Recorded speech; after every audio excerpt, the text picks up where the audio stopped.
Hi friends, स्वागत है आपका कैरियर हब क्लासेस में। आज की वीडियो में हम कोशिका या सेल के बारे में समझेंगे। इस वीडियो में हम देखेंगे कि कोशिका क्या है, कोशिका का पूरा इतिहास क्या है, कोशिका सिद्धांत क्या है, कोशिका सिद्धांत को किसने दिया था, कौन सी कोशिकाएं सबसे बड़ी हैं या छोटी हैं, कोशिका के अंदर बहुत से अंग पाए जाते हैं जिन्हें कोशिकांग कहा जाता है। तो इन सभी कोशिकांगों के बारे में भी देखेंगे। फिर इसके बाद हम देखेंगे कि जो प्लांट सेल होती हैं और जो एनिमल सेल होती हैं उनमें डिफरेंस क्या है। और इस वीडियो के अंत में हम इस टॉपिक से संबंधित जितने भी प्रकार के क्वेश्चन बन सकते हैं उन सभी क्वेश्चंस को भी देखेंगे। तो अगर आपने चैनल को सब्सक्राइब नहीं किया है तो चैनल को सब्सक्राइब कर लीजिए। वीडियो अगर आपको पसंद आए तो वीडियो को लाइक कर दीजिएगा। ज़्यादा से ज़्यादा दोस्तों के साथ इसे शेयर कर दीजिएगा। आपका कोई प्रश्न हो या कोई सुझाव हो तो कमेंट बॉक्स में लिखकर हमें ज़रूर बताइएगा। तो चलिए शुरू करते हैं आज का वीडियो। तो इस वीडियो में हम सबसे पहले देखेंगे कि सेल या कोशिका किसे कहा जाता है। संसार के सभी जीव, चाहे वो जंतु हों या पादप हों, तो ये सभी छोटी छोटी कोशिकाओं से मिलकर बने होते हैं। और ये कोशिकाएं जीवधारियों की आधारभूत संरचनात्मक और कार्यात्मक इकाई होती हैं। आधारभूत संरचनात्मक और कार्यात्मक इकाई का मतलब है कि सभी प्रकार के जीव, चाहे वो पादप हों चाहे जंतु हों, छोटी छोटी कोशिकाओं से मिलकर बने होते हैं। यानी जो स्ट्रक्चर है मनुष्य का या पशु पक्षियों का या पादपों का, उसकी सबसे छोटी इकाई है सेल। यानी सभी जीव छोटी छोटी कोशिकाओं से मिलकर बने हैं। ये देखिए, ये है प्लांट सेल और ये है एनिमल सेल। अब देखिए आगे देखते हैं। कोशिका के अध्ययन को साइटोलॉजी कहा जाता है। सबसे पहले कोशिका की खोज 1665 में रॉबर्ट हुक नाम के वैज्ञानिक ने की थी, लेकिन इन्होंने मृत कोशिका या डेड सेल की खोज की थी। तो इसमें आपसे दो प्रकार के प्रश्न बन सकते हैं कि कोशिका की खोज कब की गई थी। तो आप कहेंगे कि कोशिका की खोज की गई थी 1665 में।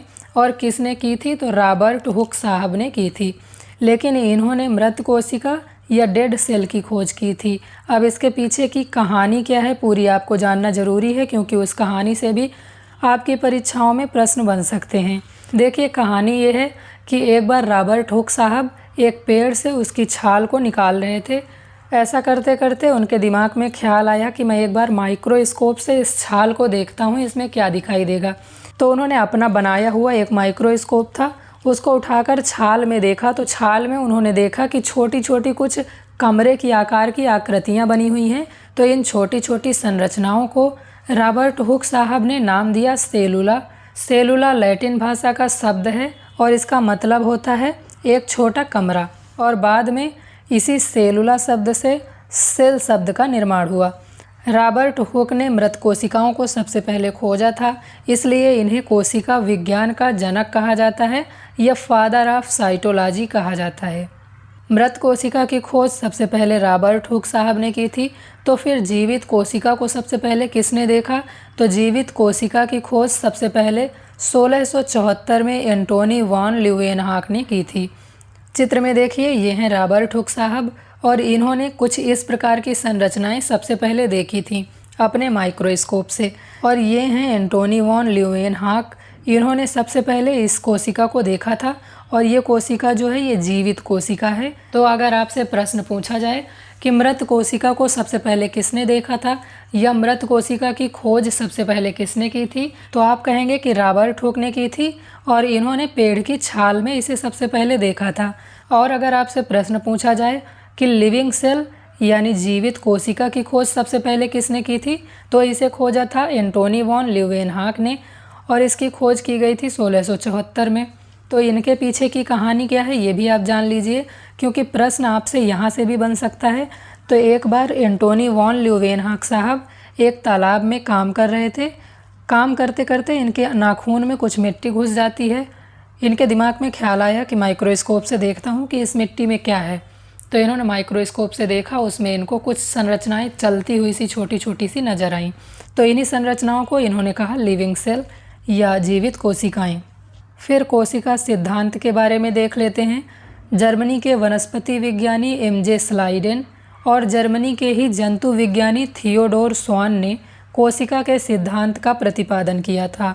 तो कोशिका के सिद्धांत का प्रतिपादन एमजे स्लाइडेन और थियोडोर स्वान ने किया था। तो अगर आपसे प्रश्न पूछा जाए कि कोशिका सिद्धांत का प्रतिपादन किसने किया, तो कोशिका सिद्धांत का प्रतिपादन किया था एमजे स्लाइडेन और थियोडोर स्वान ने। तो इस कोशिका सिद्धांत में इन्होंने कहा था कि प्रत्येक जीव की उत्पत्ति कोशिका से होती है और जीव में जंतु, पादप, बहुत सारे एक कोशिकीय जीव और बहुत सारे बहुकोशिकीय जीव सभी शामिल हैं। तो प्रत्येक जीव की उत्पत्ति कोशिका से होती है। प्रत्येक जीव का शरीर एक या बहुत सी कोशिकाओं का बना होता है।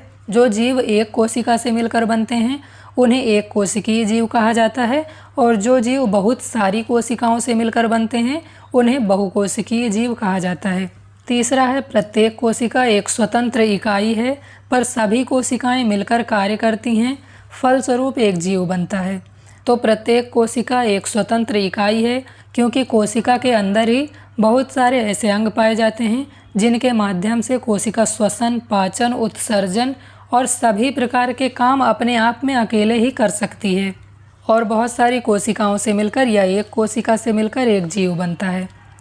फिर चौथा पॉइंट है प्रत्येक कोशिका एक पूर्वोपस्थित कोशिका से बनती है।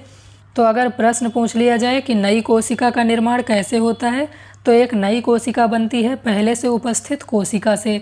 पहले से उपस्थित जो कोशिका होती है वो अपने आप को कई भागों में विभाजित करती जाती है और इस तरह से एक नई सेल या एक नई कोशिका का निर्माण होता है। तो ये था स्लाइडेन और स्वान का कोशिका सिद्धांत। अब ये देखिए, आपको ये पता होना आवश्यक है कि सबसे बड़ी कोशिका कौन सी है, सबसे छोटी कोशिका कौन सी है, मानव शरीर की सबसे बड़ी, सबसे छोटी और सबसे लंबी कोशिका कौन सी है, क्योंकि यहाँ से प्रश्न डायरेक्ट आपके परीक्षाओं में बन जाते हैं। आपसे पूछ लिया जाता है कि बता दीजिए कि मानव शरीर की सबसे छोटी कोशिका कौन सी है, या सबसे बड़ी कोशिका कौन सी है, या सबसे लंबी कोशिका कौन सी है, ओवरऑल सबसे बड़ी कोशिका कौन सी है, या सबसे छोटी कोशिका कौन सी है। तो ये पांचों आपको याद होना चाहिए। सबसे बड़ी कोशिका है शुतुरमुर्ग का अंडा, सबसे छोटी कोशिका है माइकोप्लाज्मा, मानव शरीर की सबसे बड़ी कोशिका है अंडाणु। यहाँ पर देखिए ओवरऑल सभी जीव जंतुओं में कौन सी सबसे बड़ी कोशिका है, तो शुतुरमुर्ग का अंडा। और अगर मानव शरीर में आपसे पूछ लिया जाए कि कौन सी सबसे बड़ी कोशिका है, तो आप कहेंगे कि अंडाणु, या इसी को ओवम कहा जाता है। मानव शरीर की सबसे छोटी कोशिका कौन सी है, तो शुक्राणु, या इसी को स्पर्म कहा जाता है। और मानव शरीर की सबसे लंबी कोशिका है तंत्रिका कोशिका या न्यूरॉन सेल। और अगर आपसे यहीं पर ये प्रश्न पूछ ले कि मानव शरीर की कौन सी ऐसी कोशिका है जिसमें विभाजन नहीं होता है, तो मानव शरीर की तंत्रिका कोशिका ऐसी है जिसमें विभाजन नहीं होता है। और सबसे अधिक विभाजन किस में होता है, तो सबसे अधिक विभाजन होता है लीवर सेल्स में या यकृत की कोशिकाओं में। तो ये दो बातें और याद रख लीजिएगा। अब देखिए एक एक करके हम कोशिका के सभी अंगों को देख लेते हैं। तो कोशिका के सभी अंगों में सबसे पहला अंग है कोशिका झिल्ली या सेल मेम्ब्रेन। तो सबसे पहले चित्र में देख लेते हैं कि कोशिका झिल्ली या सेल मेम्ब्रेन कौन सी है। ये है पादप कोशिका और ये है जंतु कोशिका। जंतु कोशिका में सबसे बाहरी जो झिल्ली है इसे कहा जाता है प्लाज्मा झिल्ली, या इसी को कहा जाता है कोशिका झिल्ली, या इसी को सेल मेम्ब्रेन कहा जाता है। लेकिन पादप कोशिका में ऐसा नहीं होता है। पादप कोशिका में ये जो दूसरी परत है, सेकेंड लेयर है, इसको कहा जाता है सेल मेम्ब्रेन या कोशिका झिल्ली। सबसे बाहर का जो आवरण है इसे कहा जाता है कोशिका भित्ति या सेल वॉल। तो वापस चलते हैं कोशिका झिल्ली या सेल मेम्ब्रेन पर। कोशिका के सभी अवयव एक झिल्ली के द्वारा घिरे रहते हैं। इस झिल्ली को कोशिका झिल्ली कहा जाता है। तो हमने अभी देखा कि जो पादप कोशिका होती है, पादप कोशिका में जो सेकेंड लेयर होती है या जो अंदर वाली झिल्ली होती है उसको कहा जाता है कोशिका झिल्ली, और जो जंतु कोशिका होती है उसमें सबसे बाहर वाला जो आवरण होता है या जो बाहर वाली सबसे झिल्ली होती है उसको कहा जाता है कोशिका झिल्ली या सेल मेम्ब्रेन। इसी कोशिका झिल्ली के अंदर कोशिका के सभी अवयव पाए जाते हैं या सभी कोशिकांग पाए जाते हैं। जिस तरह से आप किसी पॉलीथीन में या किसी पन्नी में बहुत सारा सामान डालते जाते हैं और सारा सामान अलग अलग एक पन्नी के अंदर ही बंद रहता है, ठीक वैसे ही कोशिका झिल्ली होती है। कोशिका झिल्ली में बहुत सारे कोशिकांग होते हैं और सभी कोशिका झिल्ली या सेल मेम्ब्रेन जो होती है उसके अंदर पड़े रहते हैं। दूसरा पॉइंट है, यह जंतुओं और पादपों दोनों में पाई जाती है। अभी हमने देखा कि यह जंतु कोशिका और यह पादप कोशिका दोनों में पाई जाती है। तीसरा पॉइंट है यह कोशिका के अंदर जाने वाले पदार्थों का नियंत्रण करता है। और चौथा पॉइंट है कोशिका झिल्ली अर्धपारगम्य होती है या सेमी परमिएबल होती है, अर्थात यह कुछ पदार्थों को ही बाहर से कोशिका के अंदर जाने देती है और कोशिका के अंदर से उनको बाहर जाने की अनुमति देती है। तो कोशिका झिल्ली अर्धपारगम्य या सेमी परमिएबल होती है। इसका मतलब ये है कि यह कुछ ही पदार्थों को बाहर से अंदर जाने की और अंदर से बाहर जाने की अनुमति देती है। अगला कोशिकांग है कोशिका भित्ति या सेल वॉल। हमने अभी डायग्राम में देखा था कि जो जंतु कोशिकाएं हैं उनमें सेल वॉल नहीं पाई जाती है, उनमें सिर्फ और सिर्फ एक झिल्ली पाई जाती है जिसे कहा जाता है कोशिका झिल्ली या सेल मेम्ब्रेन। लेकिन पादप कोशिकाओं में दोहरी झिल्ली पाई जाती है। इसमें सबसे बाहरी आवरण को कहा जाता है सेल वॉल या कोशिका भित्ति और इसके अंदर वाली जो झिल्ली होती है उसे कहा जाता है सेल मेम्ब्रेन या कोशिका झिल्ली। तो यह केवल पादपों में पाई जाती है और यह सेलुलोज की बनी होती है। अगर आपसे प्रश्न पूछा जाए कि कोशिका भित्ति या सेल वॉल किसकी बनी होती है तो ये सेलुलोज की बनी होती है। तो ऐसी कोई भी चीज़ जो पादपों से बनी है उनमें सेलुलोज पाया जाता है। जैसे आपके कपड़े कपास से बने हुए होते हैं तो उनमें सेलुलोज पाया जाता है।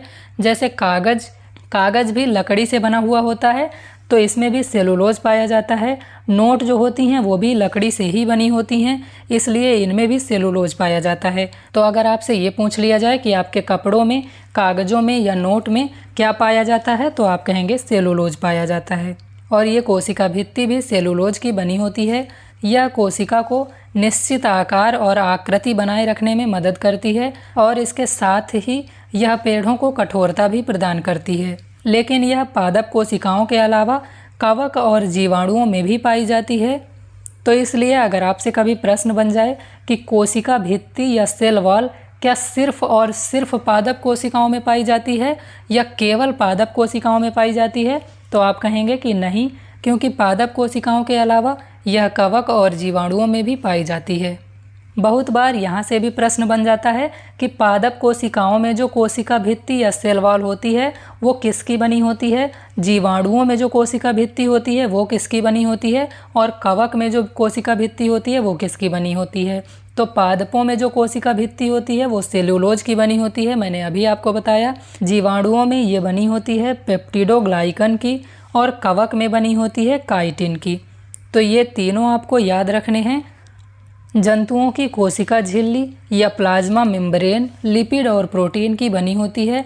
अभी हमने देखा था कि जो जंतु कोशिकाएं होती हैं उनमें सेल वॉल नहीं पाई जाती है, उनमें पाई जाती है कोशिका झिल्ली या प्लाज्मा मेम्ब्रेन।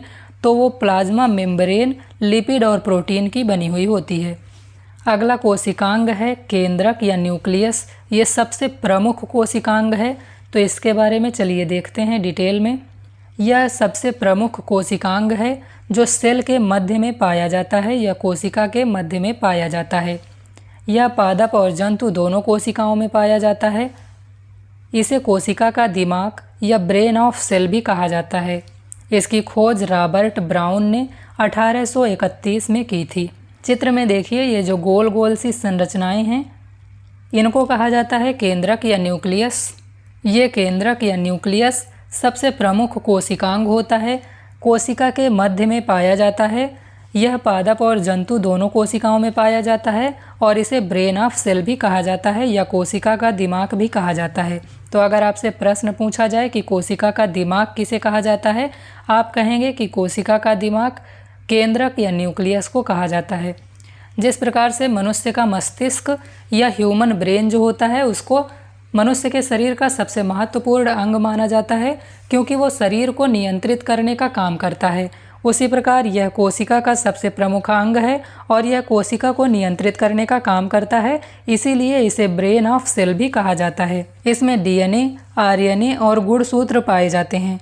तो आपसे अगर प्रश्न पूछ लिया जाए कि डीएनए, आरएनए और गुणसूत्र या मनुष्य का आनुवांशिक पदार्थ सेल में कहाँ पर पाया जाता है, तो सेल में पाया जाता है केंद्रक या न्यूक्लियस में।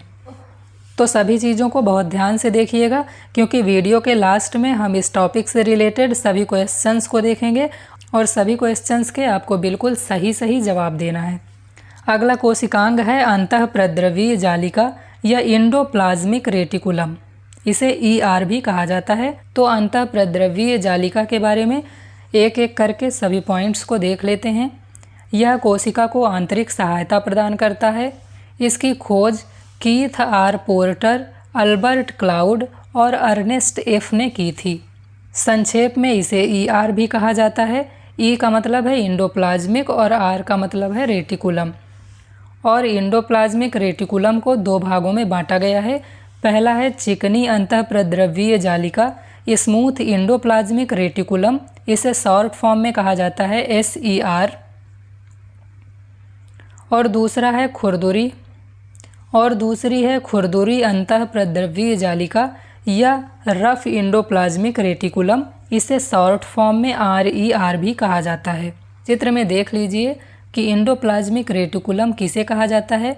तो ये जो केंद्रक है, केंद्रक के बाहर आपको जालीनुमा कुछ संरचनाएं दिख रही होंगी, इनको कहा जाता है एंडोप्लाज्मिक रेटिकुलम। और क्योंकि ये दोनों कोशिकाओं में हैं, इसलिए ये पादप और जंतु कोशिका दोनों में पाए जाते हैं। इनको भी आपको याद रखना है। चिकनी अंतःप्रद्रव्य जालिका यानी SER और खुरदुरी अंतःप्रद्रव्य जालिका यानी RER में क्या डिफरेंस है। तो SER यह कोशिका में कार्बोहाइड्रेट तथा वसा के संश्लेषण में सहायक होती है, यानी यह कार्बोहाइड्रेट और वसा का संश्लेषण करती है। खुरदुरी अंतःप्रद्रव्य जालिका के बाहरी झिल्ली के ऊपर छोटे छोटे कण रहते हैं, जिन्हें राइबोसोम कहा जाता है। और ये राइबोसोम प्रोटीन संश्लेषण में सहायक होते हैं, यानी खुरदुरी प्रद्रव्य जालिका प्रोटीन का संश्लेषण करती है और वहीं पर चिकनी अंतःप्रद्रव्य जालिका वसा और कार्बोहाइड्रेट का संश्लेषण करती है। खुरदुरी अंतःप्रद्रव्य जालिका की जो बाहरी झिल्ली होती है, उसके ऊपर छोटे छोटे कण चिपके रहते हैं। इन कणों को ही राइबोसोम कहा जाता है और राइबोसोम प्रोटीन का संश्लेषण करते हैं। तो हमारा अगला कोशिकांग राइबोसोम ही है। राइबोसोम के बारे में एक एक करके सभी पॉइंट्स को देख लेते हैं।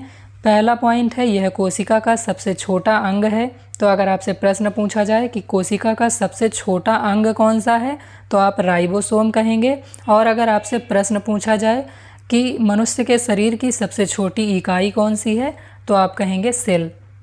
और ये राइबोसोम जंतु और पादप दोनों कोशिकाओं में पाया जाता है। इसकी खोज की थी जॉर्ज E. पैलेडे ने। इसे प्रोटीन की फैक्ट्री भी कहा जाता है, क्योंकि अभी हमने देखा था कि ये प्रोटीन संश्लेषण का काम करता है।